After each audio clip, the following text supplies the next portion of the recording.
What's up, everyone? Welcome to the capsule.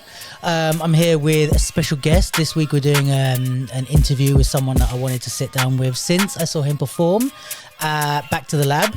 And if you checked out the capsule episode where we spoke about Back to the Lab, he was one of the choreographers. So I'll let you introduce your name because I'm going to struggle with pronouncing it. Give us the proper Dutch pronunciation. Yeah, so my name is Justin de Jager. Cool. But you're also fine with Justin. Yeah, I also with my last name, I always say Justin de Jager. So it's Fair. So you kind of get what it is. If I say Justin de Jager, then people are they need to see it spelled out, otherwise they freak out. Yeah, fair enough. Yeah, because I know some people are really, they want their name pronounced. Yeah, no, I'm fine. You you don't. Yeah. That's cool. Yeah, I guess because if I went somewhere else, I wouldn't. I mean, yeah, in France they say Luke really weird, so I'm like, that's fine. But yeah, thanks so much for coming and doing the interview. You're here because you're rehearsing, right? Yes. For Breaking Convention, which they've now announced, so I'm allowed to say. Because I think when we did the Breaking Convention, the Back to the Lab one, I was like, am I allowed to say that I know that he's coming back? But yeah, so can you talk us a bit about what you're doing at Breaking Convention? How much have you put out? Is there anything that's secret or what you're doing in terms of the performance? No, I'm making a trio. Sick. With the 3 dancers from here. Nice. So with Chandani, she's in it. And with Sasha, Shadid, and Avian Hackett. Nice. Yeah, so it's this is gonna be cool. It's kind of Jonesy's invitation that after I met him, I was like, yo, I would love to do more. And he's like, yeah, I would love you to come to London and to make a piece with dancers from here. And then at the same time, I was applying in the Netherlands for a big arts funding for a trajectory of 2 years. And they always like it also if you have international projects in there. Yeah. And then at the time, I was just so inspired by Jones. I was like, he needs to be in there. And then the conversation started, and now I'm here making a new piece for the 20th anniversary. Oh, that's really cool, actually. Yeah, so that was Johnsy that kind of had the idea. Did you know those 3 dancers, or did he put you in contact, or how did you choose those? Yeah, I know Chandani from school. Sure. Actually, I think I studied 1 year above her at Fonties. Cool. Nice. And then I'm pretty good friends with Max too, and then they were dating. So, yeah, sure.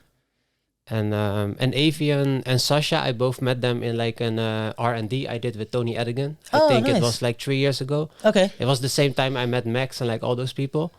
And what was that for? It was for Illegal Dance. Oh yeah, but that's then really one of the first R&Ds. I think it was even before Corona still, right before Corona. Oh, mad. And then he had to do a version with UK dancers because of Corona, and then kind of all the international people fell out. Yeah, but it's okay. Yeah. It was nice. It was just a really sick week, and I got an opportunity to meet all of them, so that was really nice. Oh, that's really cool. So you had them in mind. Were you kind of, after Jonesy said that, were you like, right, who do I know from the UK that I want to work with? Yeah. And in the beginning, I thought he would come more with dancers, because I was I know a few, but it would also be easy to stick to the people I know instead of keeping the opportunity open to meet new people that I haven't met before. But then, we kind of chose some names around, and we did some invitations, and then, we came up with these 3. And nice. I think I couldn't have wished for a better cast. I'm really excited to start that's tomorrow. A good trio. And you're not in the piece? No. Okay. It's just me creating. Yeah. So what... Actually, I was asking about... I can still be in the piece if I want to. So it's just not... You haven't decided yet? Now I have tomorrow and the day after 2 days to research with them to kind of get them familiar with the principles I work with. Is this the first... You're just starting now? Yeah. Oh, amazing. It's the first session with the 4 of us. Amazing. And actually the 5 of us, because I brought my composer with me for the 2 weeks. That's great. And but maybe I feel super inspired. I'm like, no, it needs to be a quartet. I need to be in it. Yeah. Oh, that's cool. Yeah. And was there anything specific about the dancers that made you want to work with them? Is it their movement, or more just how you know them as people? What? Yeah, I guess maybe how did you? I think it was decide? a balance of first of all, liking the way they move and the way they are as artists. Yeah. And then secondly, that I think my style would suit them. And I think it's a very interesting co-creation if my principles meet their abilities, habits, and qualities as dancers. Yeah. And it's kind of the first piece in a while that I do where I really want to start using the qualities of the dance I move or I work with too in the piece. Okay. I always use the qualities of the dancers, but because I work so deeply with the principles of threading and the principles that I discovered within practicing the language. That before we get all those things in there, like it's kind of premiere time. Right, we never have the time to dive so deep that I can fully let go of the content of the piece to let them create. It's always very much me creating on the dancers, or me even being in it and kind of structuring it physically around your movement. Or like ideas, or for me, because I've practiced so much on my own body, it's so much easier to show something or to take people with me, so they feel immediately what's behind the shapes. And wait, how do we get there? About like why you chose the dancers and and but now I'm kind of at this point where I can do this much by myself, and therefore I've also searched for people that can adapt very well to my style and still keeping their own personality as movers in the piece. So I've got like a solid group of people I work with in the Netherlands, like always.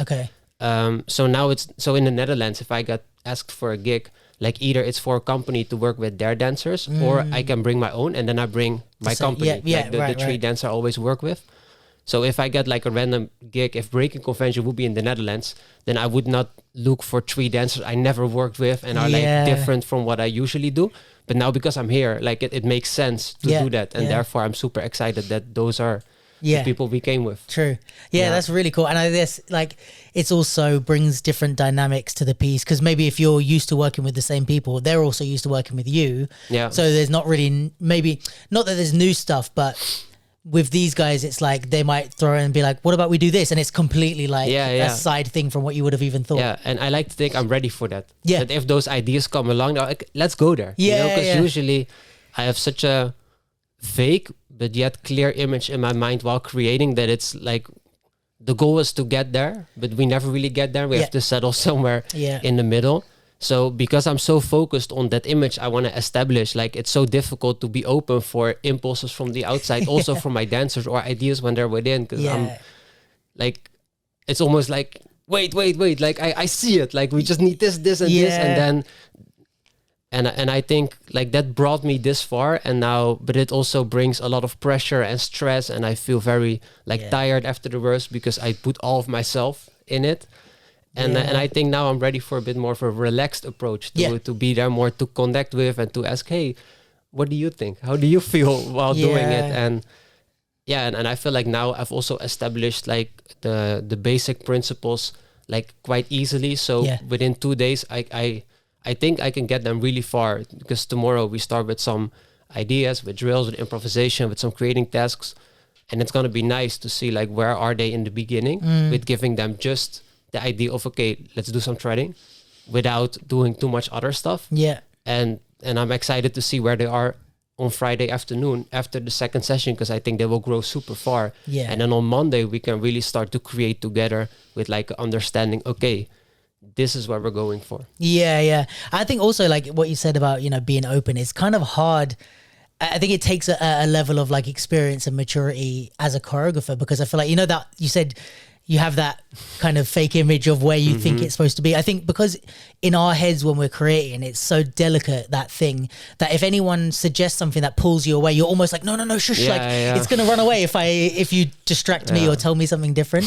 So I think sometimes it's, especially I see a lot of choreographers like really almost like strangling the final idea, because they're trying so hard to grasp it. They it's like a bird or something, like they squeeze it and kill it. And then it's like, I think sometimes if you have like a general direction but you're more open, you can sometimes, if you know how to navigate that well, which is why you need the experiences, like you can come up with something maybe even better. But it's not what you planned at the beginning, but you got to exactly, you know what I mean, which is tough.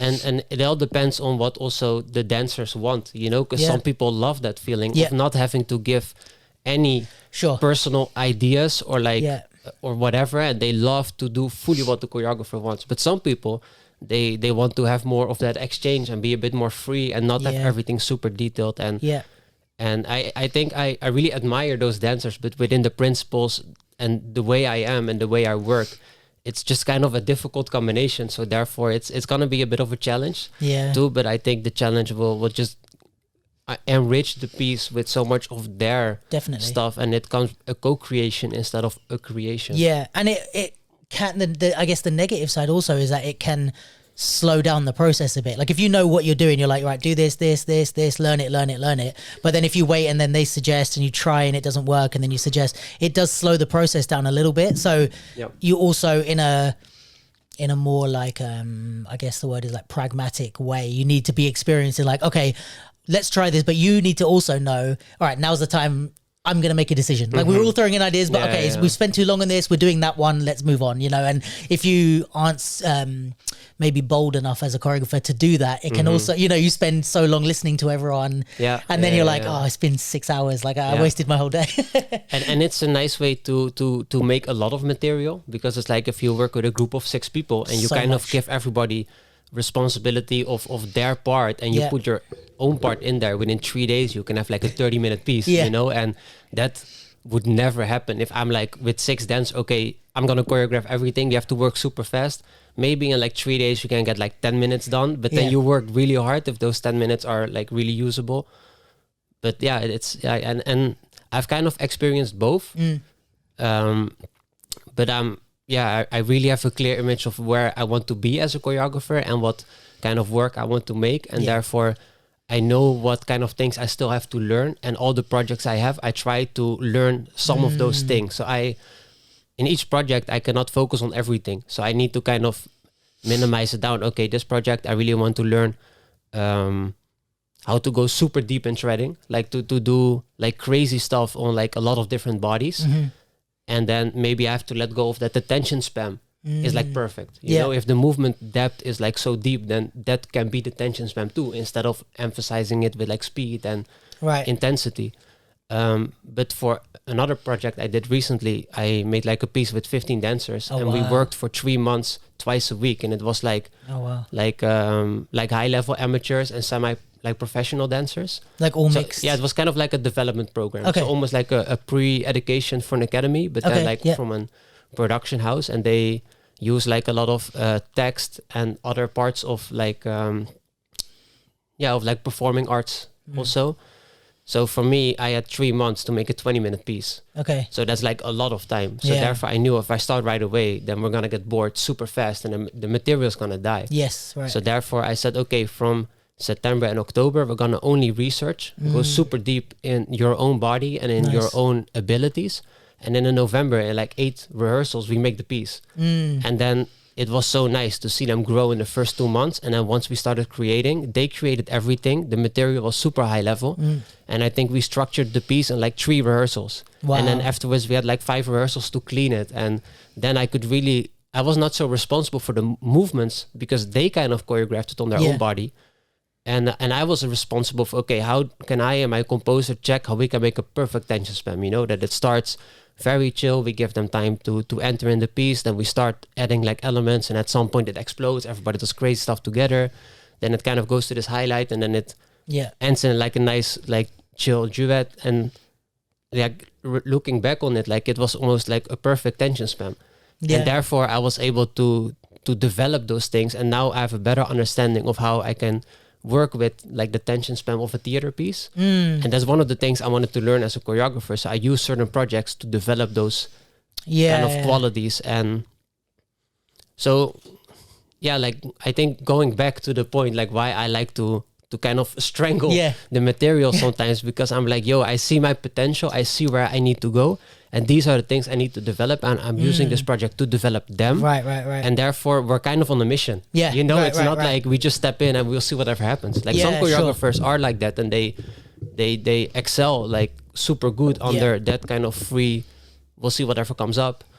But for me, I feel like I don't want to go there yet, because there's not so much to learn. And I think it's like that's the for me, that's how you don't strangle it, if you know what I mean, because it's like sometimes that's what it is like if you're too intent on that one thing, but you don't have like an actual grasp on it, that's where it's like you can kind of kill the potential of it. If you really know what you're trying to aim for, I think that's like you kind of have to pick one of 2 roads. It's either like I'm here to be open and do this, or I'm here to, like you said, to be on a mission. And if I'm on the mission, everybody just get in the car and we're going. You know what I mean? And it's like your job is to be the backseat drivers. And you can get so much done too, you know? And I think it's just super good to have a goal and to clearly tell your dancers like, okay, this is where we're going. Yeah. And along the way, tell them every time, this is the stop. This is where we at. This is what we did. This was good. This needs to be better. Yeah. Or this is what we need to improve the coming days. And then at the end, we'll get there. And that's how I still like to bring my dancers along for the ride. So they kind of really understand where we are in the process. So then it's easier to fully focus on certain aspects, knowing that the others will still come. Yeah, it's really like I was just at the University of East London with that's where Marta goes, and we're doing like some feedback with their final pieces, so they have to create choreography for that, and it's just really interesting, like seeing the different I guess issues and things that they come up with. But it's interesting what we're talking about, because a lot of the stuff that I find that they have trouble with is like working with dancers and figuring out how do you be the leader but not be too in control, because I think some people, they're like, even when they ask for advice and stuff, they're asking, how can I choreograph? And it's like, well, that's up to you. But then they also want to involve the dancers. But then, and I've gone through this myself actually, like when I first started doing more choreography stuff, but it's like, you kind of find yourself saying to the dancers, so what should we do next? And they're like, you're in charge, you tell us what to do. But then you also feel bad to be like, we're doing this, and this. Yeah. It's a really like delicate balance to like, because you need as a dancer, I guess, you need the leader who you feel confident with. You feel like they know what they're doing and not just showing up unprepared and this, but also you need a leader that's going to listen to you and that you feel like you can be open with, you know, even if they are on a mission, you can say, oh, why are we doing that? And they know, they have an answer. They're like, oh, it's because of this and that's why we're doing this. But sometimes it's like people are not in either extreme, you know what I mean? Yeah. It's really interesting. But how did you get to this point of, because I assume you've been choreographing for quite a while. Yeah. So how did you get to the point of being this confident with that? Did you go through a lot of processes and phases, or do you find that you were like naturally good at this, or? Well, I like to think that I always had an eye for making. Sure. So when I started dancing like very seriously, I discovered really soon I want to be a choreographer. What did you start? How did you start? Was it like freestyle? I started as a breaker. Okay, that makes sense. And then that was literally like 12 years ago. So I was 12. At the skate park, my friends were breaking. I was like, yo, what's that? And I joined the breaking class. And then after 2 years, like I realized, okay, I want to be a dancer, not knowing like what I wanted to do. So I was like, okay, let's do commercial stuff. So I went to this like kind of, not like a bachelor school, but like one academic level lower. Okay. It was like a commercial orientated dance academy. Nice. And it was not for me, but it was good because I learned all the basics, like of choreography, of like contemporary, of jazz, of ballet. Yeah. And after 2 years, I switched to Fonties, which is like a dance academy in Tilburg in the Netherlands. Yeah. Okay. And they had like a contemporary department, but also like they call it urban contemporary. Where you is this where Chandani went? Yes, this is where I met her. Yeah.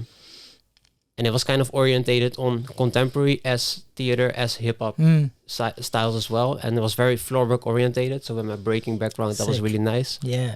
But then after 2 years, I felt like, okay, like I really like the school and I'm happy I was here. But when I looked at the trajectory of the school, I didn't feel like I was gonna develop the way I wanted if I stayed.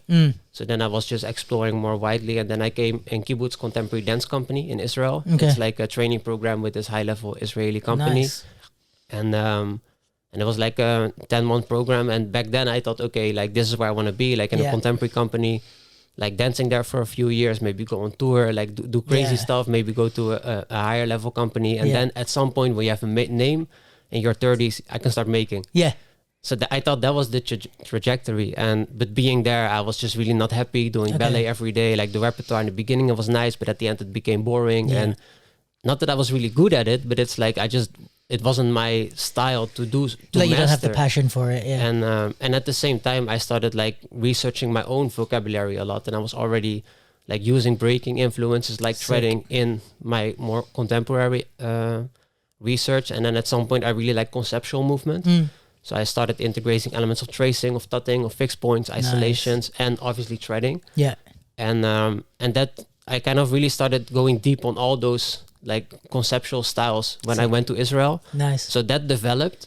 And at the same time, I feel like my journey there at the school of the program like stagnated. So I was like, okay, like why stay here if I can go home and fully develop on those things? I know I'm not there yet, but I mean, if I was going to stay at school, I had 2 more years anyway. So coming back from Israel, I was there for half a year. So I was like, okay, at least I have to give myself 1.5 years to be consistent, to work, and then develop myself like in the way what I think I need to then start really professionally creating. And you kind of got what you needed from that. Exactly, place, like looking back, like starting as a breaker, then doing a commercial school, then being at Fantis, then being in Israel. Like I had so much things from the outside that like stimulated me on so many different ways. And like one of them by themselves wouldn't be enough, but the fact that you did all of them, it makes the perfect. Like, and but the downside of that, because I explored so much, and also as a breaker, like I think I had potential. If I continued like with the same workflow I was before I started studying, I think I would have become quite good by now. Yeah. If I look at the guys that I came up with in the Dutch scene, they're killing it right now. So I like to kind of take that as an idea. Like, if I would have continued with the work ethic I have, like probably I would have gotten that level.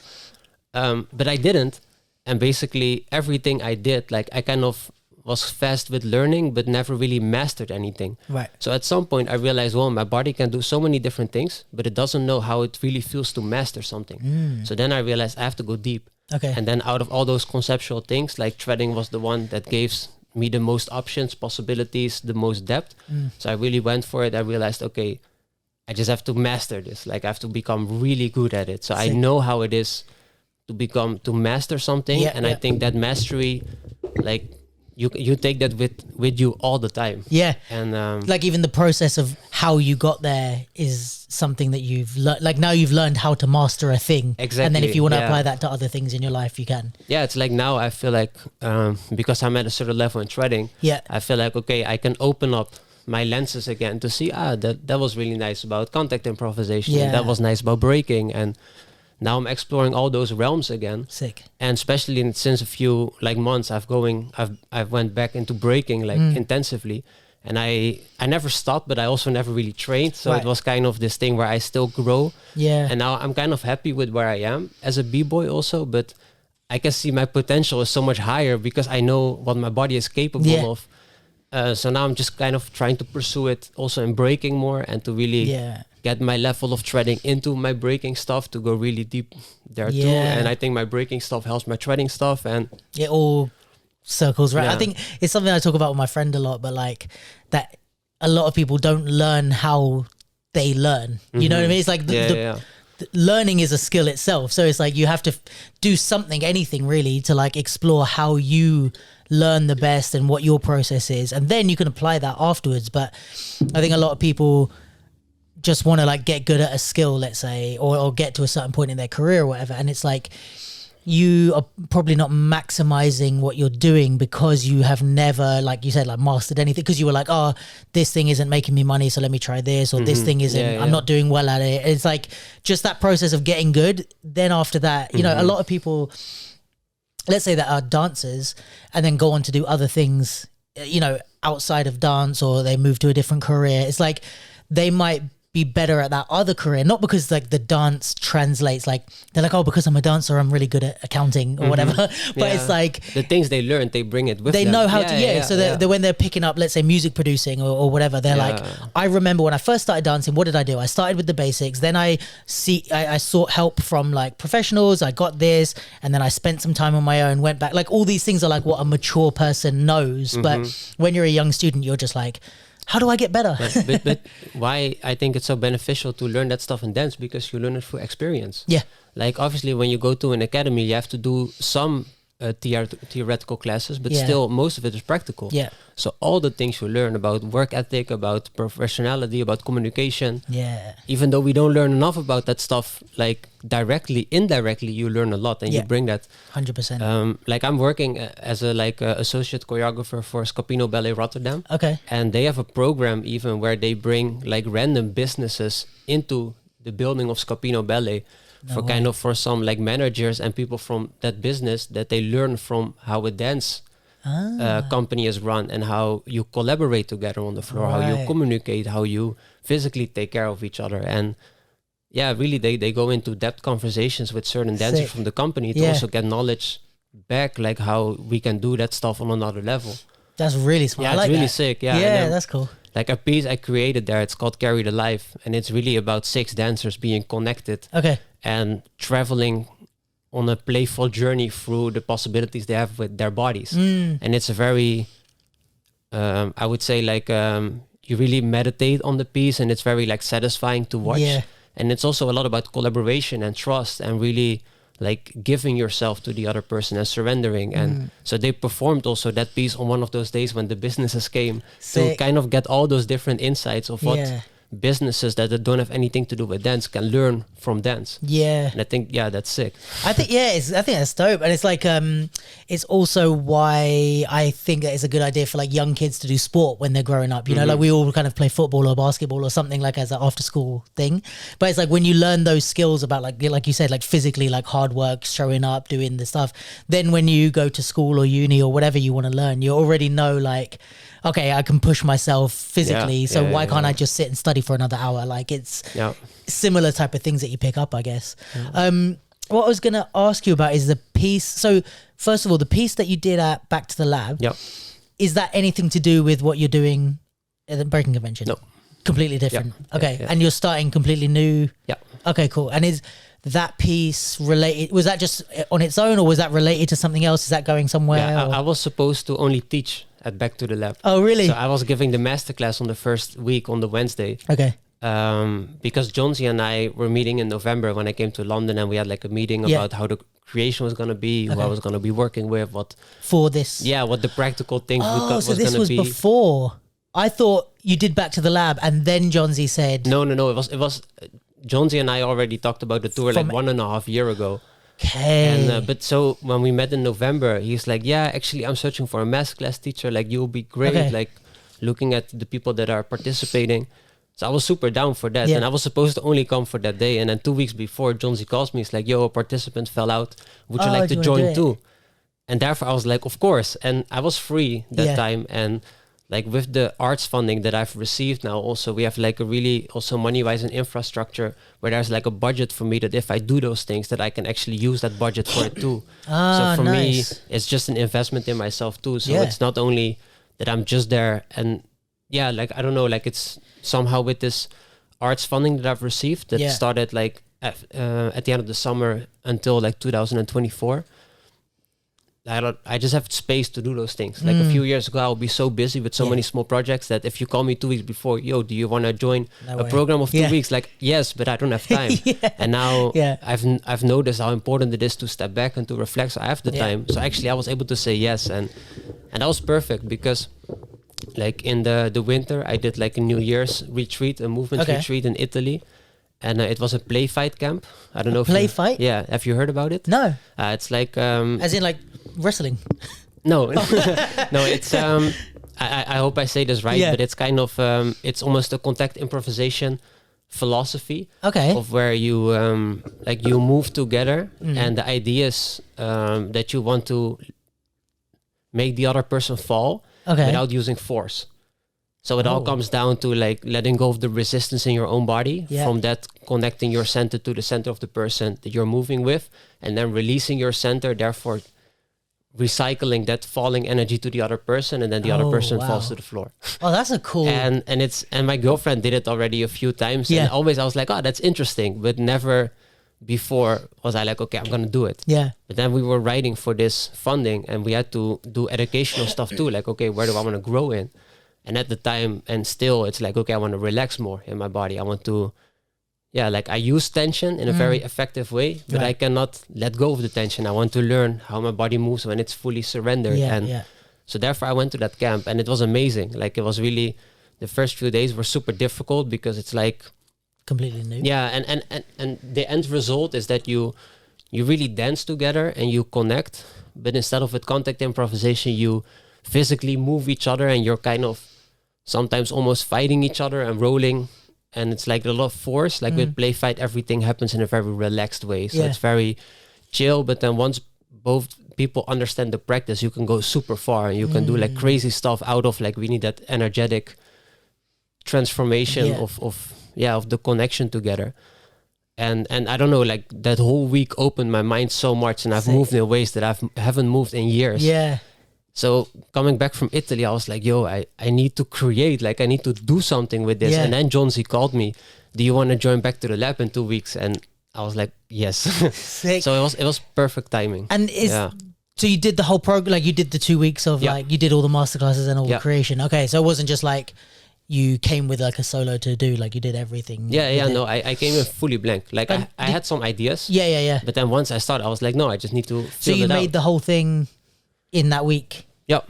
Wow. I actually had to throw away half of the material. That's crazy. And it was so sick. Like I noticed so much inspiration flowing in my body, and also with all the insights we got from the mentors and John Z. And like on the first day we had like 1 hour to create something, and I started improvising with some ideas and just rolling on the floor and finding contact points. And then I just somehow remembered the whole improv. I did it a few times, we showed it. And in like 1 hour of research, I had like a 6-minute solo already. Mad. And I looked back at it, I was like, yo, that's dope. And I remembered everything. Yeah. So within that flow, I just continued creating throughout the moments we had in the first week to create. Sick. And then every day I made like 5 minutes of material. That's so on the last day, on the Thursday even, we had to still keep on creating. But at the end of the day, I had 20 minutes of material. So I was like, okay, now I need to stop. Yeah. Because otherwise I'm going to create 10 minutes, right? Yeah, 10 minutes. And then at the end, John Z gave me 13. Because You're like, please, an extra 3. He's like, it would be a shame if you have to take away so much. That's crazy. But it was really, before I came, because the program is kind of designed for people that have less experience. Back to the lab. Yeah, back to the lab. And so knowing there, like I wanted to hype myself up in a bit, and obviously I had the whole inspiration from the play fight camp. Yeah. But right before I came, I asked myself, like, what do I want to get out of this experience? Because I'm going for a journey, so let's go all the way. And then I realized, like, I want to feel more confidence, like really in my own ability to embody it, and to, like also in myself as a person where I am now, and kind of confidence in the biggest form. Yeah. And throughout the week, without searching for it, like I got so many confirmations and so much like deep connections and like nice moments, and it gave me so like being it filled me so much up with like good vibes. Yeah, that I came back home and I was like, whoa, this was one crazy trip. Like sick. And at the end, it gave me confidence, and I feel that now too. Like the last 2 months have gone like super nice because of kind of the confidence I feel in myself now and my abilities, and like how the whole journey that I describe now comes together, where I'm like, okay, I'm at a point where I can be really happy right now. I need to look back and be grateful for the journey and appreciate where I am before moving forward. Because if I move forward now in the same pace that I went, then I'm going to stay in that tunnel vision. But now it's time to open it up again. And and you need those reflective moments to like let things settle before you kind of push on. Otherwise, you're not really taking in what you've learned or how you feel like this.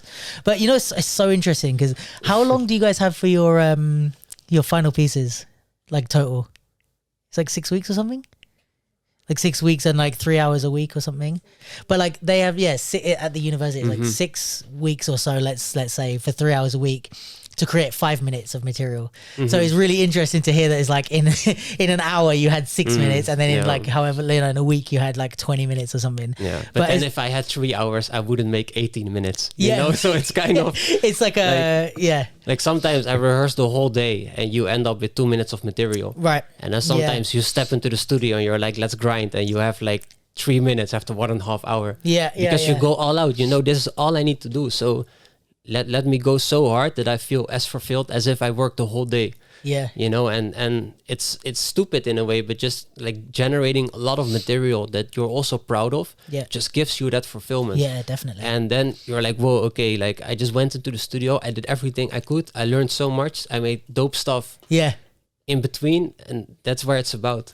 Do you have any, like, I mean, however much you want to share with us, but like, I guess your methods for like the kind of practical methods for creation, because I think this is, again, like speaking to like younger choreographers, this is kind of something that they maybe struggle with, is like they get in the studio and there's, I think the most famous or like well-known way of creating is like the commercial choreography way. It's like you sit at home or you go in the mirror, you make up a choreography, then you go to the studio and you teach it to the dancers. And then it's like, all right, if you're really, because I think also the thing which I notice as a difference with theatre, but in the commercial world, it's like, or in the way people choreograph in that realm, is this very like everything as you do it is very set. It's like this movement is like I've got 3 movements, but they're all exactly how they're going to be performed. And then the 4th movement, I have to keep working on it until it's perfect. Where in theatre, it's a lot of times more like a layered approach. You kind of start with loose stuff, and then you come back to the beginning, and it's not so linearly polished. Yeah, the quality doesn't have to be there yet. Exactly, yeah.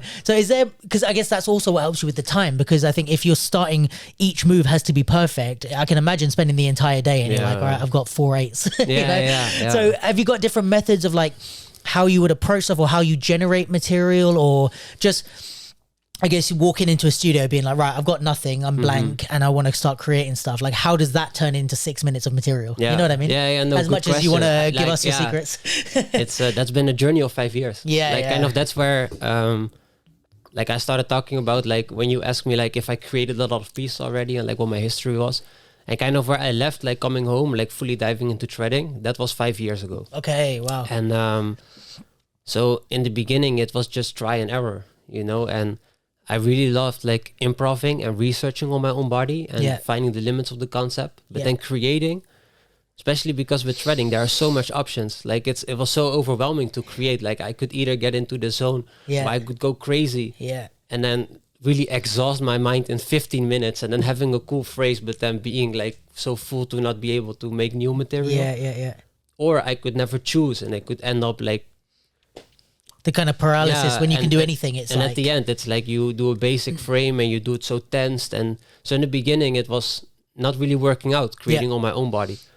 So therefore, I asked assistance of dance partners to make a duet together. Okay. And therefore, sharing a bit what's happening in my mind with someone else to then like minimize what the activity in my brain and just very practical. Okay, let's research some threading. Like I have this idea, let's check if we can create this opening. And it was kind of more of an exchange, and that calmed myself to like, okay, let's focus, let's create. And then we were productive. And so my first 1.5 years was just going into the studio with people and trying to create a clip that I could post on Insta to show people, yo, I'm doing something. Yes, and to kind of get my name out there as a choreographer. And like the goal was to develop a language. And at the same time, I knew I don't need to wait, or I should not wait too long before sharing it. I can share the process. That's so important. Like, can you actually maybe talk a little bit more about it? Because I keep, it's great to hear you say that. Because like, there's so many people that want to wait until they're perfect to put it out there online, and they're like, you know, I don't want people to judge me or whatever. But I think like maybe if you can tell us like as a little side point, but like kind of what you see as the benefits of that, of like sharing the process rather than waiting until, you know, now. Let's say you started only putting stuff out on social media now. What would be the benefit of that? Well, I guess putting something out and sharing it is also to receive feedback from it. Right. And I think me, myself, also like, we are, I think, naturally afraid for feedback. Yeah. Because of insecurity and all that stuff. But waiting for it is like kind of,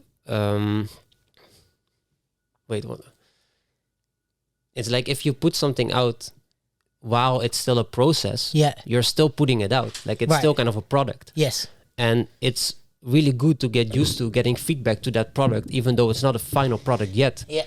Because then you kind of have an idea of what people think about it. Yeah. And you still have time to the thing is with change it. Instagram, like, because most things that are happening on Instagram visibly is like positive. Right. So if I post like a duet that I like, then maybe it's not so high level.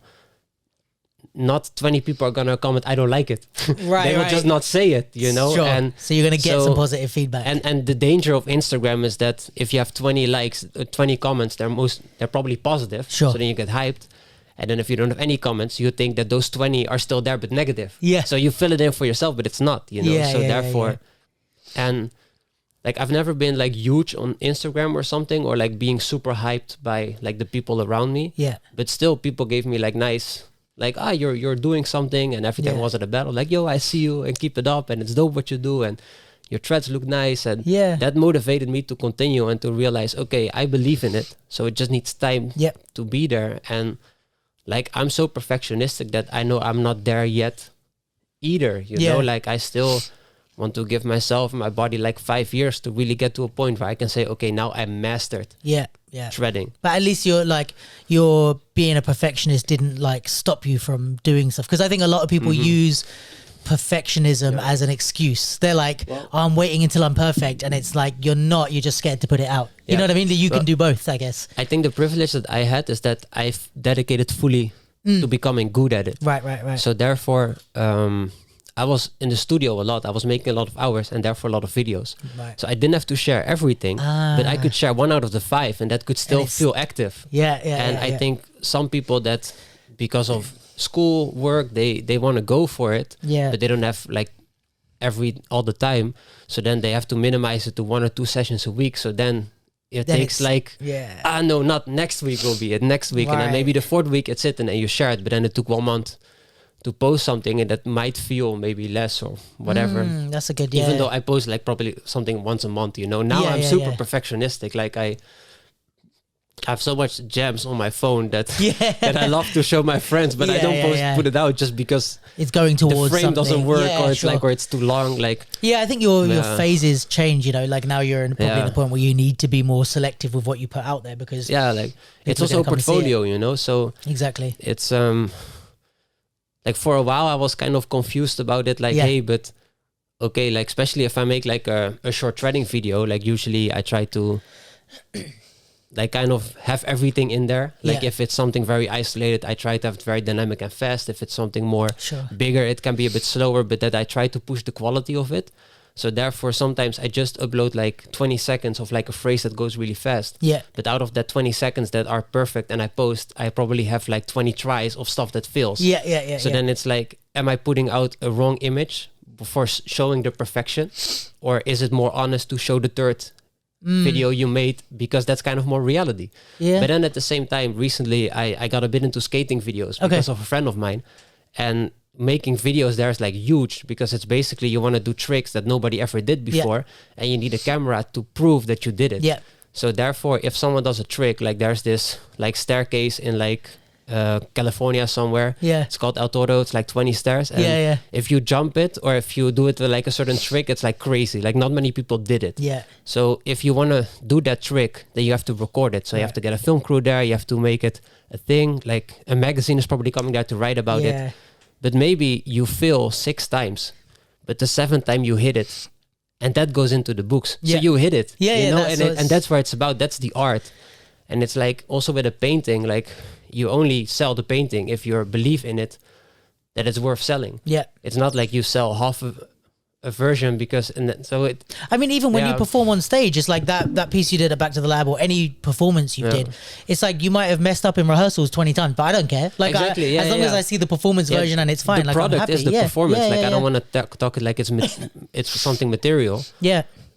Materialistic. But it kind of like it's something that you have to think of as a product, like yourself, but also your work is like the thing that you're putting out there. And eventually, when you get to like a kind of where you're at, you want to sell your work and you want to get paid to do this thing that you've spent so many hours doing. So you have to like think about these things, I guess. But anyway, sorry, I just took you off the tangent, but no. You were saying about your creation methods.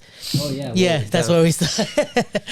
So I guess like maybe more, if you could go back on that, like how do you think, like what would be you said it was a long process to get there, and you know, that's what you've been spending time doing, but is there something, I don't know, that maybe you would advise like younger choreographers to do, or like people that are kind of struggle with choreography or are new to choreography, like especially in more of a theater setting, like how would you suggest someone else walks into Back to the Lab, let's say, like, and creates material? Let's say they want to come up with 10 minutes. For me, like I think if I can give myself feedback or like advice, I would have probably taken improvisations more seriously in terms of that can be a research or a product too. Where it's like with Back to the Lab, it was basically researching certain areas for a few times, and at some point I figured out in that world what I want to do, and I remembered it and I structured it.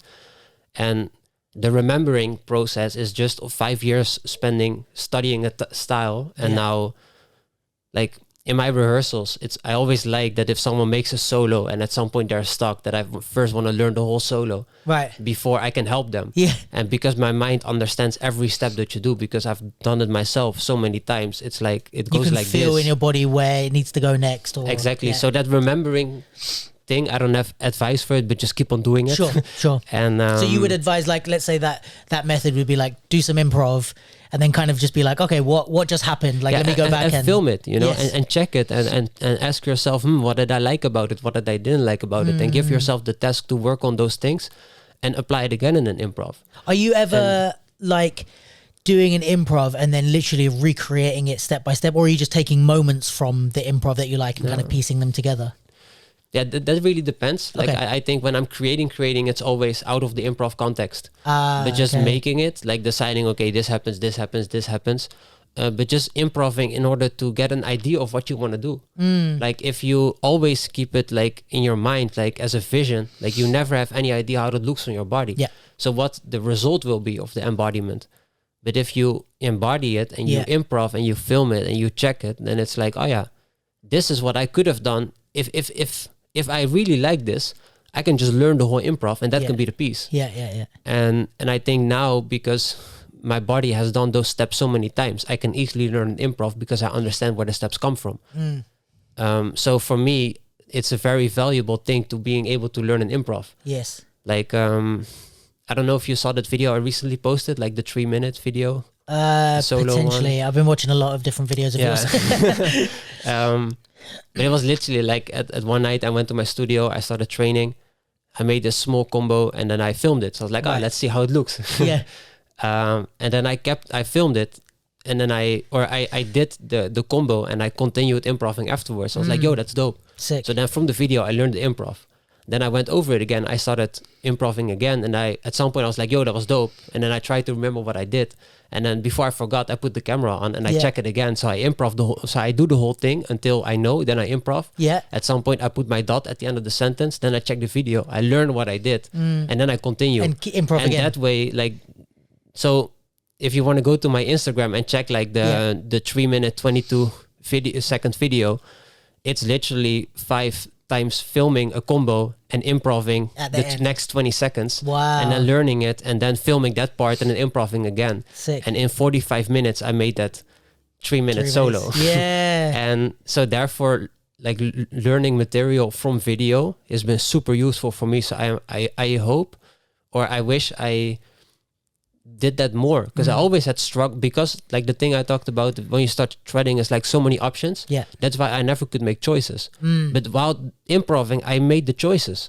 So why not accept that I'm better at producing material when I improv, filming it, then learning the improv, and then it's still a choreography. Yeah. So it's not like you cheated or anything. Like that's literally what, like one of my mentors, like Emma Portner, shared years ago.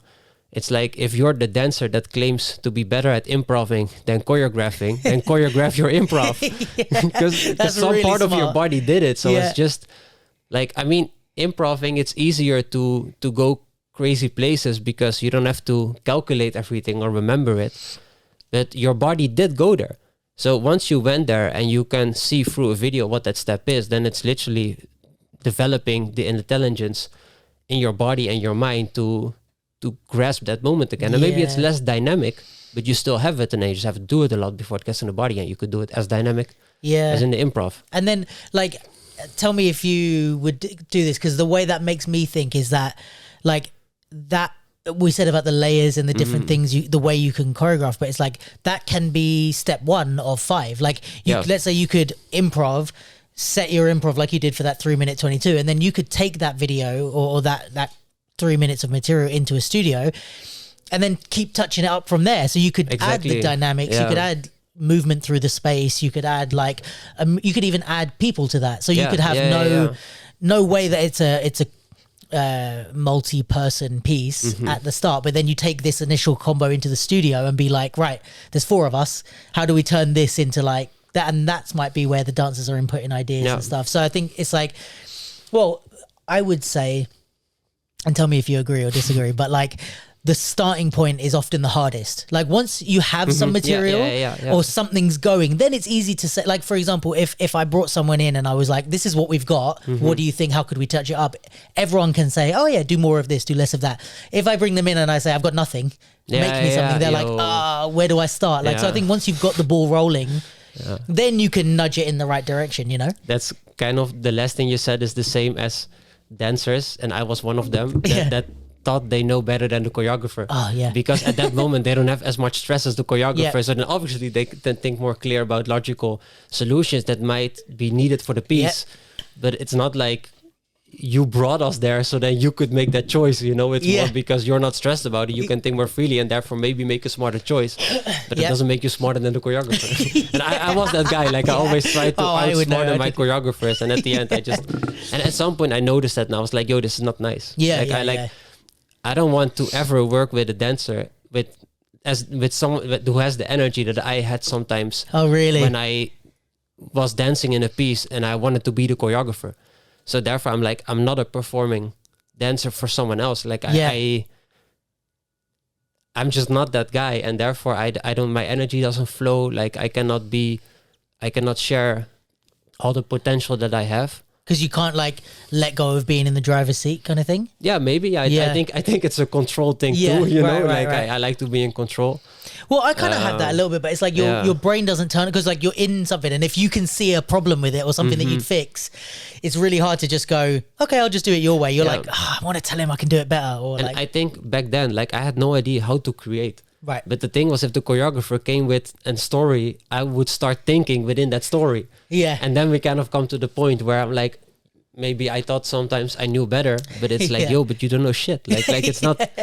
And or there's more skill. Like maybe in that moment you did have good ideas to put in, but there's more skills to like. But it's about relevance. Yeah, like, But we went a bit off track. Yeah. So we were back to the movement thing. Yeah. And I think what I wanted to also use as a defense against the idea of learning how to improv and film it. It's where I think improv, especially in the hip hop scene, it's our strongest point. Yeah. So if you want to learn how to choreograph, learn how to reproduce your improv. Yeah. And I think where we, as a community, a lot of times lose quality is when we start creating. And because when you're creating, like all those things that you do in a battle are not valid anymore. But that's not true. Yeah. Like it's really, like Jonesy said that also recently, like that when he was like, I re-listened to the podcast of you and Jonesy. Oh yeah. Like a few days ago as a preparation of this one. Nice.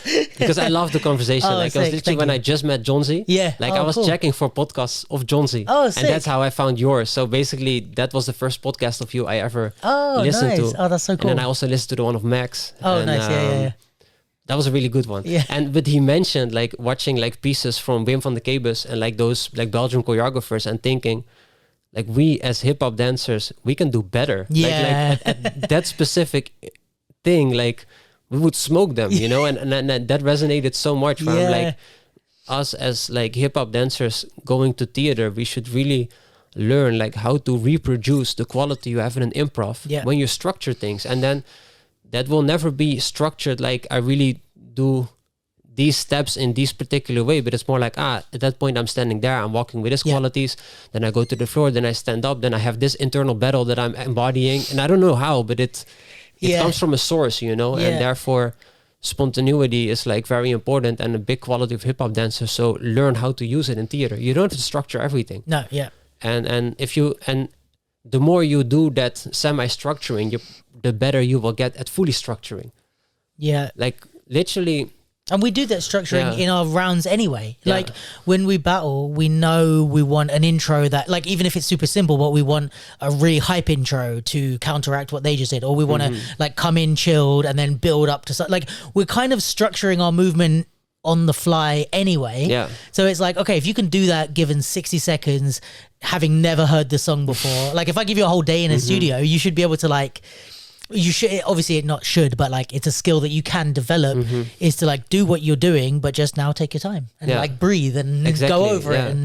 And also like reflecting on my own journey, I was thinking, I realized like I did perform quite some solos when I came back from Israel, but all of them were improv. Because I was always working with this live musician who was working with like a loop station. His name is Ocean, really dope guy from Amsterdam. And always when we were in the studio, my excitement as a maker was like, oh, let's build something. Yeah. And once we started building a piece, I realized, but I'm so much better like if I improv. And because I had him, it was very safe, like research, and he could kind of adjust the music on me. I could adjust on him. And he would kind of time, okay, it's 10 minutes, I should finish it, and I finish when he finishes. And because I just knew, like, if I have to make a solo now, it will not be as good as when I improv. And then it was the goal, okay, let's become good at an improv performance. And that was a really nice discovery. And now I'm at the point, like, okay, I know I can improv right now, like a 10-minute solo. And I know it will work. Because within those 10 minutes, I can literally warm up my body, not do any crazy stuff 5 minutes. Once I'm warm, I do crazy stuff and you finish whatever. But that's not what I want to learn right now. Like, I don't need to show off skill, and I don't want to sound arrogant either. No. But I know what I can do improv-wise. Yeah. And that's what I wrote in, like, the caption also of, like, that 3-minute, 22-second video, where I knew in the right state of mind, I was always able to produce this quality improving. But it's so satisfying that now I'm at this point where I can do it choreographing. Like, I came home and I showed my girlfriend, like, yo, I made this crazy video. And she was like, yeah, but you're only away for like an hour. I was like, yes, but this is what I made. Sick. And then she did it, and I didn't tell her it was fully choreographed. And we showed it to her. It's like, yo, that's sick. And I was like, yeah, I can do that exactly again. Sick. She's like, what? And I was like, yeah, like, I choreographed all. It's like, what? And because she knows my vocabulary so well, and for that video, I didn't use any combinations I had. All of them were found on the spot. Obviously, with steps I always do, but just the progression was new. And so therefore, the combination of improving and creating is just so valuable. And also very nice for your dancers when you're working with them, to let them improv with it, you know, so that they get physically familiar with it, and you get an idea, okay, but how does it look if they work with those ideas? Yeah, and I guess it's just also, in a way, like, the more tools to create that you have, like you said, like, you could improv a piece. So once you're like, right, I can improv a piece, I know it's going to be of a certain level, I'm going to add more tools, which is now like, okay, now I can create or whatever, because it's like, okay, you might be able to improv a piece. But at that point, if you had to work with 4 dancers and you weren't going to be on stage, you're like, how do I do that? Like, so now you develop that skill. So now you expand your ability to be able to either do it with other dancers or even to recreate the piece. Like, if you improved a piece, but somebody said, I want that exact piece, you're like, it was improv. So, you know, some people might be fine with that. Some people might want the exact thing. Yeah, and when you learn how to work with improv, you can start structuring it. Exactly. So even though I think what in those improv performances was nice was quality. Yes. Because I went for it. I could only focus on quality. And because of the natural progression of how comfortable I would feel on stage and how many minutes I would need to really warm up and to express and to own the stage, that would create like a natural tension span. But now making the solo with breaking convention, like, I made it in a few days. So I had like 1.5 weeks to tweak it and to really check all the details. I was able to really write it out, like, okay, how does it work? And to work with my composer about the music and to get all those things in line. And usually I never like dance to music like directly. So it's always like a soundscape especially with my composer that I also have now in London, like, I make the piece without music and then he makes the score on top of the piece. I think that's like such a nice way of working, But really, the thing is, I didn't have him with me back to the lab. So I was like, okay, I have some time over, some time left. Let's add an extra challenge. Okay, I need to learn to really follow the cues. So on the music, everything became super like precise, like choreographed, which made me stress also more. But that was a good challenge. Well, I mean, what was sick, I thought, about the back to the lab piece was like, I didn't know. I was even more impressed when I found out it was choreographed, because I thought it was really intricate and detailed. And I was like, that's crazy. And especially even more, I was like, if he can replicate exactly what he just did, like, that's wild. And also, I think it's so easy when you're doing a solo. The temptation to improv is like, you know what I mean? Because you're like, especially say if you're doing that piece and it's really intricate. For people who haven't seen it, you should, if it ever goes online, you should check it out. But like, if you're doing all these bits, right? If you go wrong, we don't know. So if at any point, like, you're like, right, I have to stick to this. And if there's like 3 dancers on stage, you don't want to veer off course because it's going to make them look, you fuck up the whole thing, right? So if you're by yourself, the temptation is like, I'm not sure what's next, and you could just be like, oh, fuck it, I'm just gonna freestyle. But like, what that's what's sick is that you like stick to it and you can do the whole thing, and it kind of makes it more impressive, I guess. No, the last 3 days I run it 10 times a day. Oh wow! So I just went in the studio. My goal is to run it 10 times. Yeah, and for me, I love that. Like, this is why that piece was like one of my favorite, or it was my favorite from that night, but it's one of my favorites I've seen in a while. But like, thank you. That's no, it's like, and it's really like my type of movement. Like, nice, yeah. even it's the type of piece that like people afterwards, like after the show, were like didn't even hear what I had to say, but they came. They're like, "You love that piece, right?" Yeah. Like they know me well enough that that's like my thing. I like that.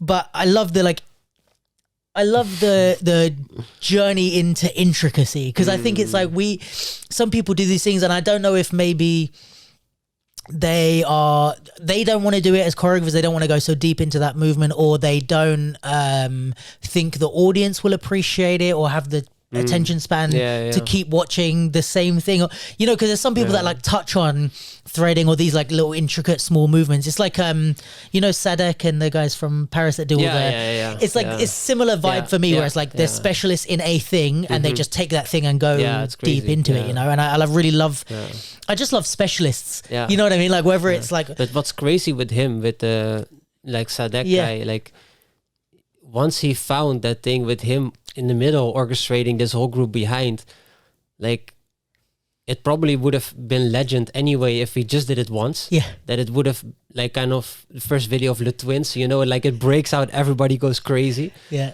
but it's so sick to see how commercially he milks it out. Like he's making so much money, like with just this concept, and every time he adds like this one little different thing, that makes it legit. Like, okay, let's watch it again. Okay, dope. And it doesn't stop becoming interesting. And sometimes like I scroll and then I see it again, like, oh, does he don't do it again?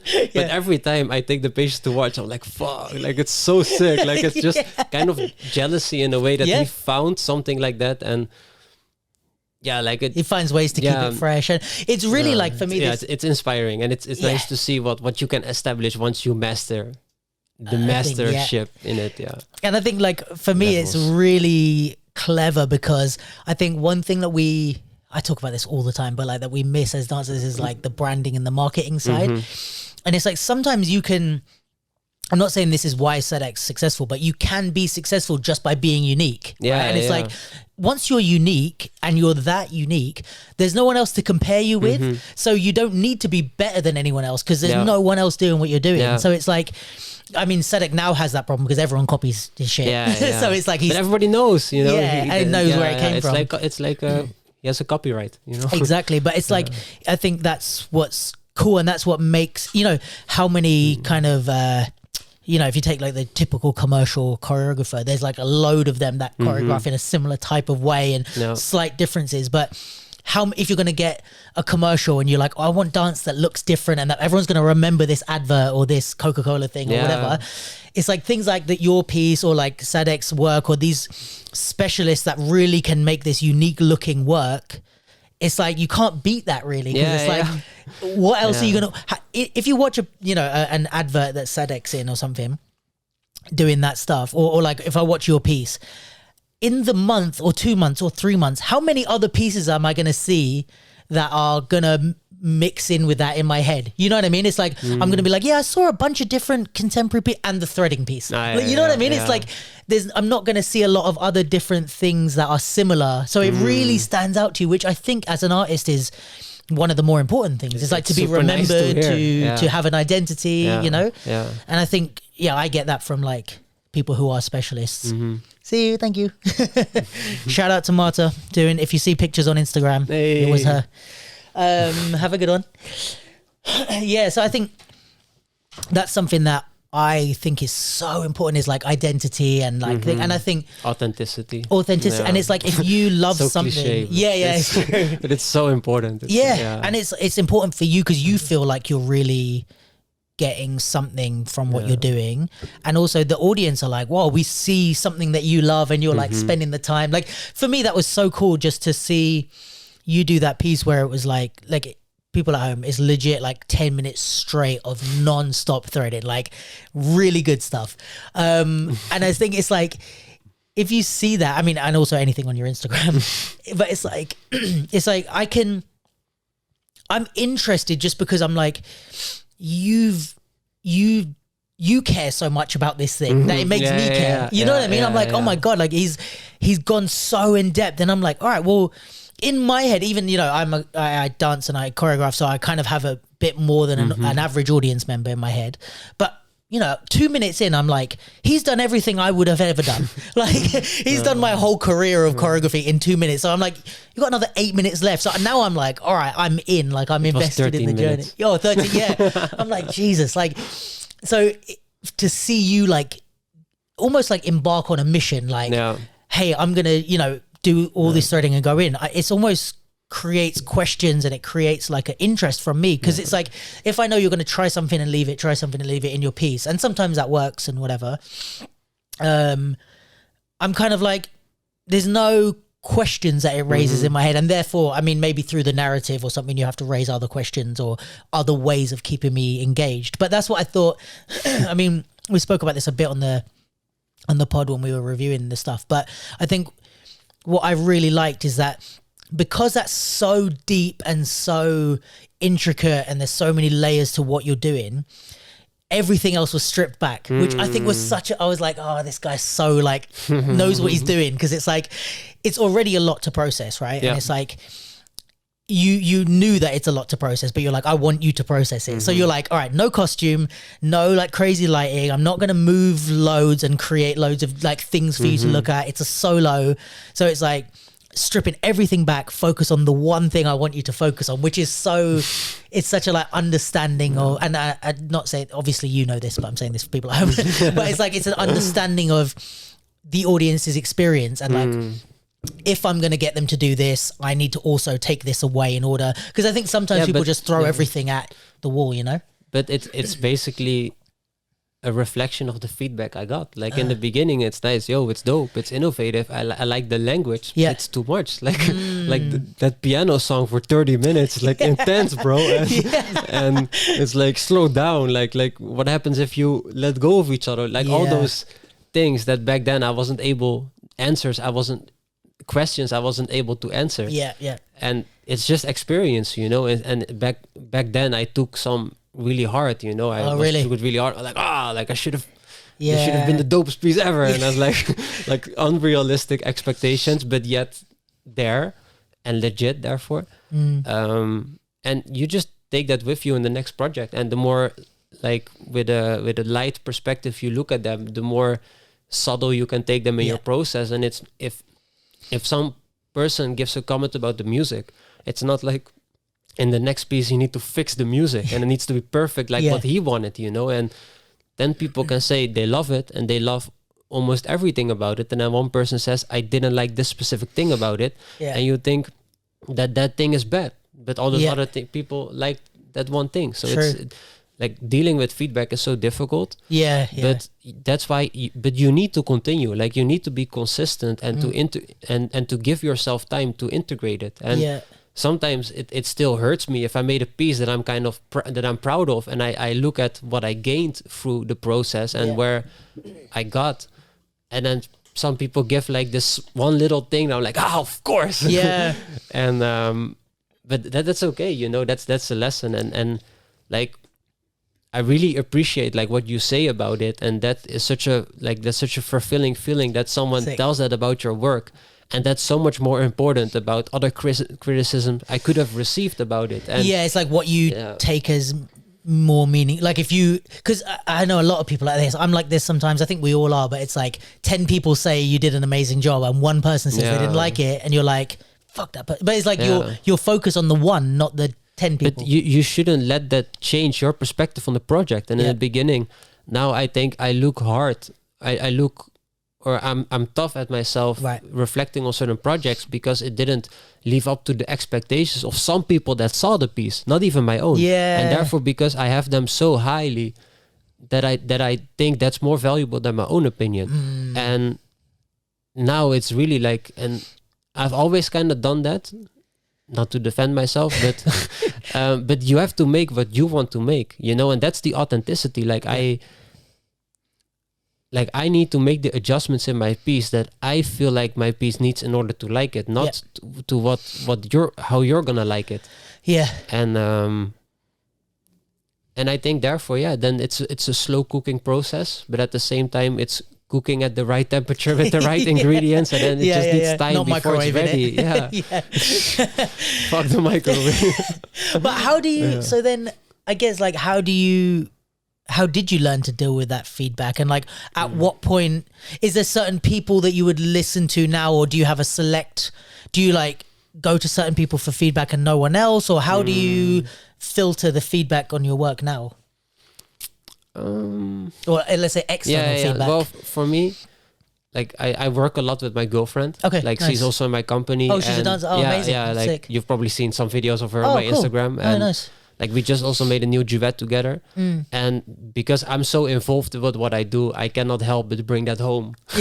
and therefore, like, I'm trying to not talk about it all the time, but I need to let some things out and show some things and get some feedback. And therefore with her, like, we can talk about it on a deeper level, you know? So and also when somebody said something that felt wrong from my side, and then even though I know I shouldn't take it that way, I still am not able to let go of it. And I just need to talk about it with her, or like with, like especially the three dancers I have in my company, like it's called Threading Theater. Oh, nice, yeah. And all of them, I'm super close with them. So it's my girlfriend, it's Sam and Tosca. And all of them, I worked with and trained with them like for years. Oh, nice. That's and they're also like my best friends. So it's almost like a company, and every time we train, we also hang out. Sick. And therefore, I'm also so close with them that I'm really able to open up and to talk about all that stuff. And And I think at the end of the day, if you really like have the drive to continue, you just have to go through that negative feedback maybe. But I think for me, positive has always outweighed the negative with so much. Where I cannot be anything than grateful for all the support I've got so far, and that helped me too. You know, like if I don't know if I would have continued on the path I was if in the beginning I didn't get confirmation from certain people at certain times where like, yo, you're doing a good job and it's coming, and I see you.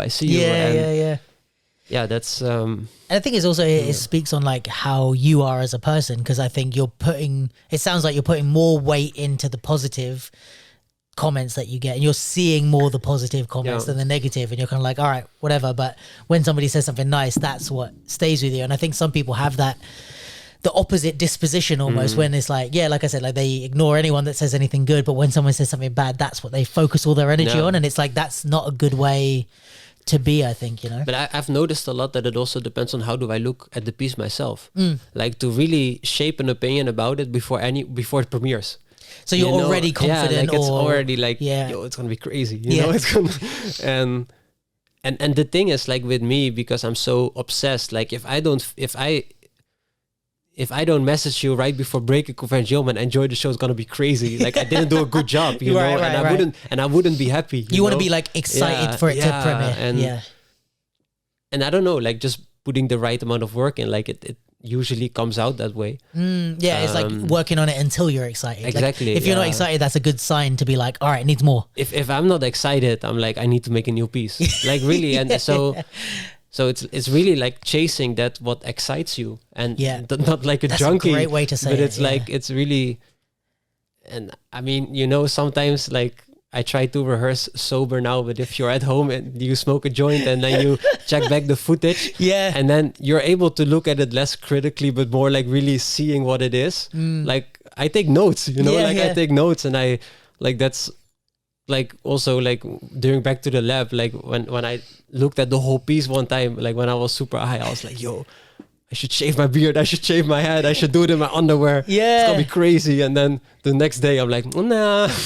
But then the artist in me wants to know, but like, do what you really said you were going to do it. So the day before I was there with my razor blade, and I was like, fuck it, man. And I did it. I was like, shit, I shouldn't have done it. But then at the end, it's like, no, it worked. No, I think that's sick. It's like almost like a continuation of the like stripping back aesthetic. You know what I mean? Like those things, I think, you know, it could have equally worked without shaving your head and with the clothes on, but it just added, it did add something. It's the picture of everything stripped back, and it's really like, it almost made me think of like, this isn't going to really make sense, but like, it almost made me think that you were like showing us the inside of a car engine.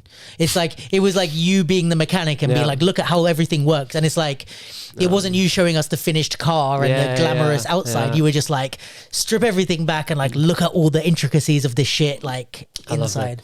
But so what was I going to say? That so many like different things. What is the feedback you would have given the piece? Ooh. You know, it's so funny. I don't know if we spoke about this on the pod. I never like say anything at Back to the Lab or Open Art. Well, you know, when someone was like asking about the narrative and stuff, or I think, was it Johnsy that said, did it need a narrative? Yeah, he asked that, yeah. I was like, nah, I don't think it needs that at all. Because like, I'm really, the way I create anyway, I'm not really a narrative person. I don't think I'd ever do like a whole acting storyline or this. I'm like, obviously structure and stuff is good. But for me personally, I didn't need any narrative for that. I think the stripped back elements of it was the whole thing. It's a physical narrative, you know, like we had a whole conversation about it during the week when Anthony, one of the coaches, he asked, are you guys a storyteller? Or raise your hand if you're a storyteller. And then I didn't raise my hand, and I'm like, I do tell a story, but I don't move like I'm telling you a story. Exactly. And therefore, I don't feel like really a storyteller from that perspecth, but I am telling a story. So I am a storyteller. Taking you on a journey more than telling a story. Yeah. It's almost like, do you know Emma Portner? I know the name, but... Yeah, she's like, she's one of my biggest inspirations. She's like a choreographer from Canada. Okay. And I looked up at her for like a very long time, and then after a lot of years, like we started working together, and we made this short film together. It's called Sit Bones, and it's like a duet I'm really proud of. It was one of the milestones in my career that made me realize, I'm at the right path. But that was one of the videos, like once we shoot it in New York, and once I came back home, that I showed it to everyone. Like, check this video. Yeah. And where I wanted to go to is, I showed it to a friend and his girlfriend, and we watched the whole thing. They were like, that's dope, blah, blah. And it's like, yeah, but where was it about? I was like, it was not about anything. Yeah. And then she's like, whoa, that's crazy. You made such a complex and good quality and dope stuff, but it's not about anything. Yeah. Like, then why did you make it? and then I'm like, yes, but it's like, it has a story. Yeah. But it has a physical story, like a physical narrative. And once you start putting words to explain the story, those words will never be as rich as the movement is in our case. So it is a story, but it's not a story I could explain. It's only a story I can show. Yeah. And that just like, that was such a like it didn't make, like, it was so funny to hear that from such a sober perspective. Like, like, how can you come up with all this stuff if it doesn't mean anything? Where did it come from? Well, the origin was very tangible, you know. It's like a movement concept that we tried to explore with two bodies. This looks cool. That's how it started.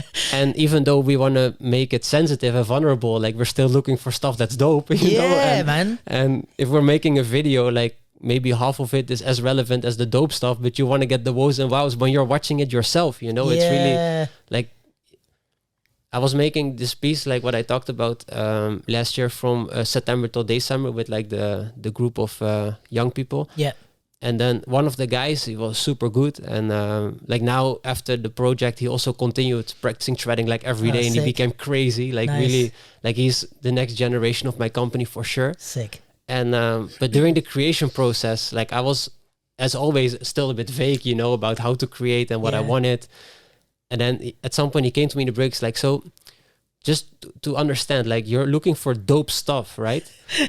And I was like, no, like, I'm like, no, like, it's not about dope stuff. It's like, it needs to be like real. It needs to be honest. It needs to be like true to the principles of threading.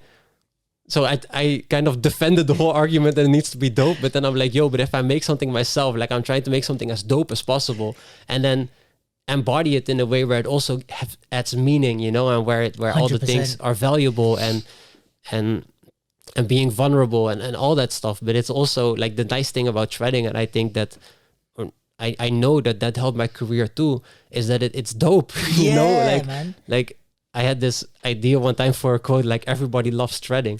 Like, it's like there's almost like, maybe not everybody loves threading when it's only threading. But I think everybody loves threading when you see like a partner work or like this contemporary duet that they do 1 or 2 threads. Like, those are the favorite moments. Yeah, it does look sick. In like a breaking set or like in a stand-up set, when they do this threading combination, those are the ones that stand out. Yeah. And so therefore creating a concept that a lot of people admire also and understand, it's like, and it definitely helps. They're gonna enjoy it as well. I think, you know, it's like, it's so funny as well, like talking to the students and like just in general, like choreographers that are like or let's say younger choreographers that are put into a position where they have to create something, right? And they have to think of something that they want to create or come up with like what's it about or a reason to create. A lot of them will go for like maybe something really deep, or what I think that they're coming up with what they think they should create about. So they're like, this is about my pain or my anxiety, or you know what I mean? Or this is the story of traveling the world, or you know what I mean? All these things. And I think the way it's hard to articulate it, I think, and that's what takes maturity. But I think it's starting with what you and this is the whole thing about honesty and authenticity, is like, what do you really enjoy? Because it's like, do you really want to create about your anxiety or something? Or like when you think of like what things in this world do you really love, then you can start to learn about like I love a lot of the stuff that I wanted to create, and I had a similar journey, right? Where I was like, I can't just say I like cool shit that looks cool. Like, you know what I mean? It was like, and then like, mean something. Yeah. And I had like some things with Johnsy as well, when it's like, I would do Back to the Lab or something. And he'd be like, so why are you doing this? And I'm like, because it looks cool. And then he's like, no, but tell me more. And I'm like, no, that's it. It looks cool. And it's like, as I get older, you start to learn to go deeper than that. It's not changing that and going, no, but actually it's about what I'm expressing from my heart. It's not that. It is about what looks cool, but now I can explain way more what it is I find interesting and why this thing makes me feel like that. And you know, and I think it's also a generation thing and like a personality thing, that for me, something that's cool is like, and also is also meaningful. You know, if it's not meaningful, then it's not cool. You know? Exactly. And cool is like, and so many choreographers and create also like that. Like cool is also like, it's intricate. Like I want to know more about it. Like it's fascinating. Like all those nuances that are just, I can use those nuances, but I like to use the word like, I want something that's dope or that's cool. 100%. And I think it's funny, like I did a lot of research into this for when I was doing more like dance stuff, where I was really like, okay, I have to figure this fucking thing out. Like, what do I mean by I like cool stuff or whatever? And I did a lot of research, which also is what your piece reminded me of, but I did a lot of research into like the minimalism art movement. I don't know if I spoke about that. I did. That was funny. And it's like, the whole thing with it's not minimalism for people listening as in like small stuff, but the art movement in the States was like that they created stuff that didn't have a deeper meaning. It wasn't representative of anything, but in a way it was more about like being honest about your reaction to it. So it's like, if you watch this and you're bored, fine. Or if you love this and it's like, makes you excited, and then if you feel like this, it's like, that's all valid. And I think sometimes with art, which is what I realized, which is almost like a eureka moment to me, but it tapped into something that I felt, where it was like, I don't like art where I am expected to feel a certain way. I don't like going to a museum and seeing a painting and being like, isn't it amazing? Isn't it beautiful? And I'm like, honestly, no, I'm bored. Like I just think it looks whack, but because it's some famous painter, I have to go, like I love the brush strokes, and you know what I mean? And I love when I go to see more of this type of minimalistic stuff, whether it's like the dance stuff, which I would kind of put your work in that realm, or whether it's like painting or sculpture, where I can be honest, I can go and I'll be like, I don't like that one, I want to look at that one, or like this one is kind of cool, but like, you know what I mean? And it's just what it is. There's no expectations. There's no, I have to pretend to like, oh, that's the Queen of England in the 1960s. Like, you know what I mean? It's like, here's the thing, you like it or not. And I like that refreshing, like honesty. And I think that was what I really like. And that's why I was almost like, when someone in the audience said about the narrative, I was like, no. Because I was like, it's so great that you can just have a thing. And like you said, a lot of people love threading, but even if you don't, fine. Like, you don't have to be like, but what's your pain and anguish, and what does this represent? Is that your heart? It's like, it just is what it is, and you either like it or you don't. And I think that's really nice to feel. And it's not to go too deep into this, but like, say with hip hop theater, the whole idea of hip hop theater, I think, or a lot of the reasoning is like to maybe equalize the theater world and the dance theater world. We have often like contemporary performances which were for like richer, whiter people who could afford to go and see this stuff, and it's a certain demographic of people, right? And with hip hop theater, it kind of is more inclusive and everyone can be involved. But then the problem I have is that you still get this aspect of like, oh, but you didn't understand the piece. You know, there's like young kids, like young b-boys or something that don't know anything about theatre. They'll come and be like, oh, let me go see this piece because this guy I know is a breaker and he did a theatre piece. And then they'll go, oh, I'm a bit bored. And then, oh, but you didn't understand it. That's why you don't understand theatre. And I hate that attitude. Yeah. So I think when you have these pieces like yours, where it's like, I feel like someone that knows loads about choreography and theatre could see your piece and be like, it's really deep and there's ways of doing it and there's layers and there's understanding of structure and performance. But just some kid off the street could come and see your thing and be like, yo, that was cool. Yeah. Which I love. It's like everybody's included to enjoy this thing. You know what I mean? It was also with the round afterwards with the words that came up. You had like crazy words that I never heard about and sounded like very complex. Yeah. And this young kid in front was like, connected. Yeah. And I was like, that was so cute. And like, if that's what he gets from the piece, then amazing. You know? It's just everything linked. Cool. Yeah. I think we should all connect more to the body, you know? Like, the younger you are when you learn that, the better. I think it's dope, man. I really... But it is also like, going back on the like, it's not only about making stuff that's dope, but also looking at the connection within, you know, and that's something that's like threading is dope the way it looks, but for me it's only dope if it's really connected what's happening and physically that you're not just letting go of the opening and like making it vague, but really like connecting and holding on and seeing, okay, what this limitation brings you and how your body has to adjust to give space. Like if you want to go through this opening with your leg, like most people give space here, but it's like then you're cheating kind of, and no, the rest of your body needs to give space. Like I cannot show it now, but it's really about like connecting on a deeper layer with your body and then also with the other body, and then not only physically but also more emotionally, and that's what really carries the piece. And then it doesn't have to be about anything, but it can be super intimate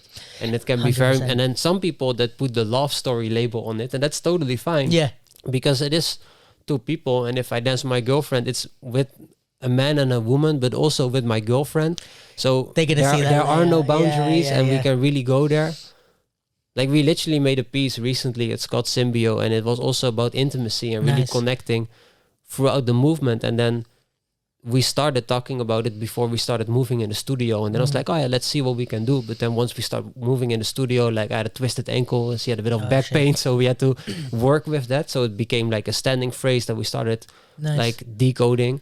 And then after a few rehearsals, it was also like, oh, like it's a shame that we're not really going for that intimate part anymore. But then it's also, but that needs time, you know. You first need a structure to then start coloring it. Like it's first, if we want to work with intimacy right away, then it's like, I still want to make a threading piece, you know, but then intimacy is the way we're doing it and the way we're connecting and the way we're coloring the steps. And then now finishing it, it's really nice how that came in the piece, like even without talking about it, just facilitating images where we can be intimate. And then once we're performing, we're just connecting with each other.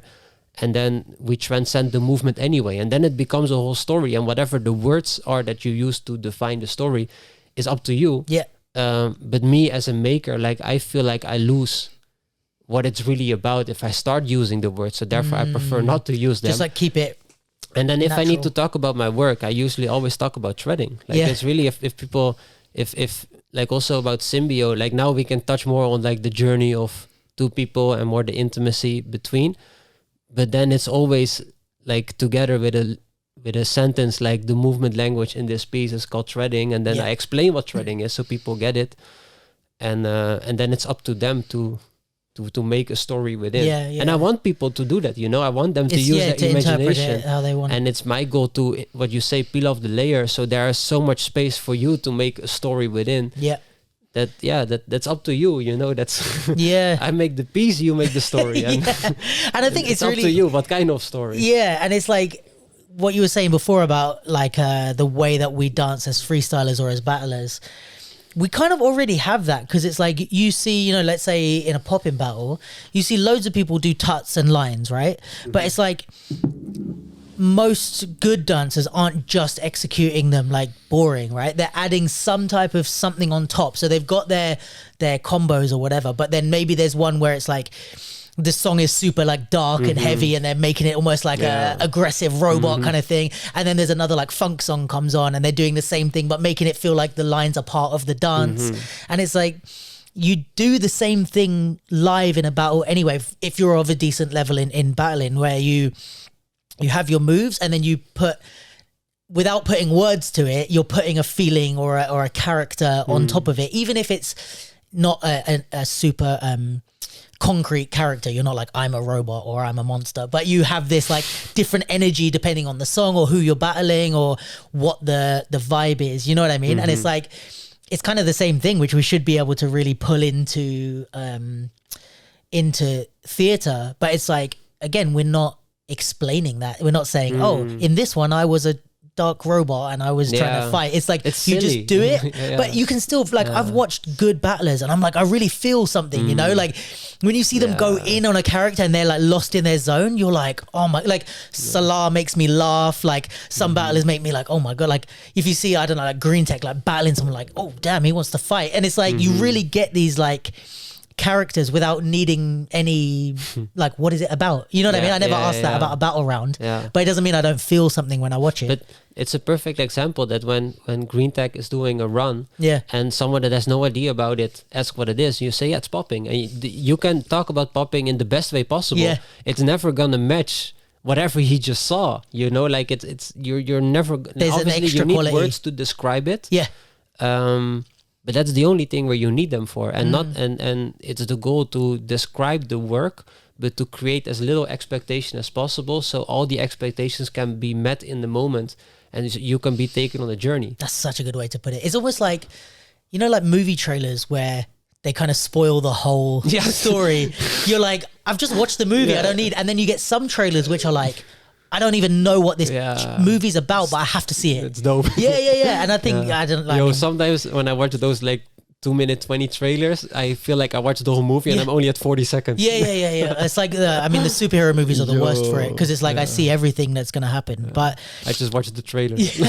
But I think this is really like this is a really good analogy, because it's like the expectations thing is perfect, because even as an audience member, sometimes I watch a piece, right?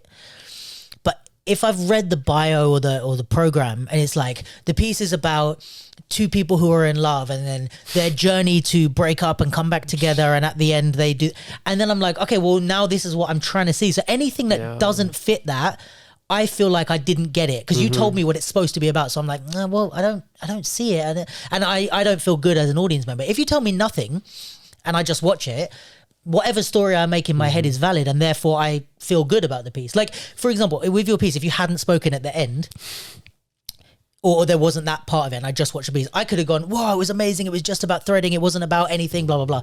But you could have been like, no, it was a deep exploration into my feelings on, like, but I wouldn't have known because you didn't tell me. So I'm happy. Like, I walk away like, wow, I'm satisfied. Yeah, but maybe if I said that, you would have been like, oh, of course. Yeah. But then and I'm curious how that would change your journey about it, you know? Yeah. And maybe sometimes it's for the good, but Yeah, and sometimes it's like... I have a suggestion. Yes. We filmed the solo at Breaking Convention, but we haven't put it out yet. Okay. So if you want, you can put it after this podcast. So people that watch the podcast, they can watch the solo after. Oh, can we do that? Yeah, we can do that would be sick. So like in 1 minute you will watch. Check, yeah, guys. So if you want to, that's a great thing to just like drop now, actually. That'd be sick. Yeah. So if you want to see what we've been talking about, keep watching, and we'll put the solo at the end of this video. That's amazing.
you.